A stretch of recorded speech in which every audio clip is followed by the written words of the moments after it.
At ngayon muli nating sisimulan ang ating travel vlog.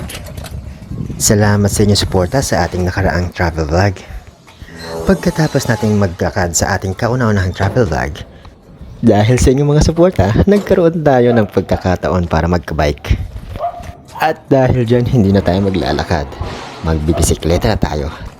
Kaya tara, samahan nyo kong tuklasin ang saya ng paglalakwatsa. Okay lang daw makidnap. Mayaman kasi sila. Oops, hindi pa tayo nakakalayo. May kamuti na agad tayo natagpuan. At ang naisipan kong puntahan ngayong araw na ito ay ang sikat at dinarayong tunnel. Ang Cabiang Tunnel. Mula dito sa San Pedro hanggang sa Cabiang Tunnel ay mga 67 kilometers.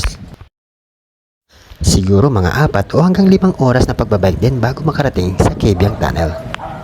Nadaanan pa namin ang sikat na resort noong dekada 90. Ang Villalim Resort. Matapos ang 4 na oras na panonood ng TV, pagtambay sa bahay, at 5 minutong pagbibisikleta, sa wakas ay nakarating na rin tayo dito sa sikat at dinadayong tunnel sa buong kalawakan. Ang Cabiang Tunnel!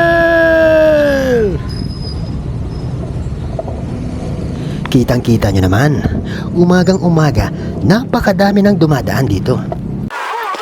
Sa sobrang dami ng mga dumadaan, ilang araw ang hinintay namin bago kami makapasok at makatawid sa tunnel.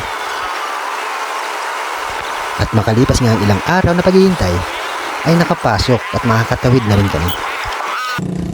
At syempre, hindi natin palalampasin ang pagsigaw sa tunnel tulad ng ginagawa nila dahil walang busina ang aking bisikleta. Woo! Anong ulap? At dyan nagtatapos ang ating paglalakbay sa Mini Cabiang Tunnel. Habang tayo pauwi na, nakita pa tayo ng ating followers. Hi! Huminto pa siya para manghingi ng sticker. Na agad naman natin binigyan, syempre. Samahan niyo ako muli sa ating susunod na paglalakbay.